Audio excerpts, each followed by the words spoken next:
Paxton was a great friend of mine, and of course Bobby Zimmerman, who we all know as Dylan, the great, one of the greats. Probably, well, I don't know, I like the Journeymen, and of course Peter, Paul, and Mary were. I like the Limelighters. I like the Limelighters because Glenn Yarborough had that voice that went warble, warble, beauty. And of course, one of the great unsung heroes of the folk era, which he came a little bit later. Of course, you know, when I was in high school, Glenn Yarborough was the cat's meow.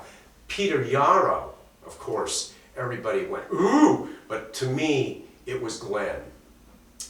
And as we proceeded later, you know, the interesting thing was the heirs apparent to Mr. Zimmerman.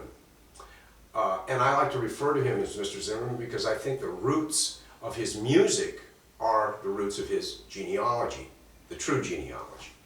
But you had the heirs apparent to Zimmerman, John Prine, Steve Goodman, and Tom Everett. Now, John Prine, hello, who's in there? Steve Goodman, God rest his soul. The city of New Orleans, which John Denver and Arlo Guthrie, I think, made popular. And Tom Everett, Porch Light On in Oregon. Terrific reviews.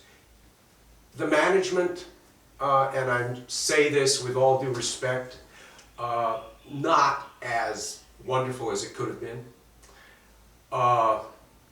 There are stories that you wouldn't believe, but what a voice. And also was, how do you say, inculcated in his youth, I don't know if that's the correct word, by Glenn Yarborough. Listen to Glenn Yarborough. Of course, loved Roy Orbison, I'm sorry.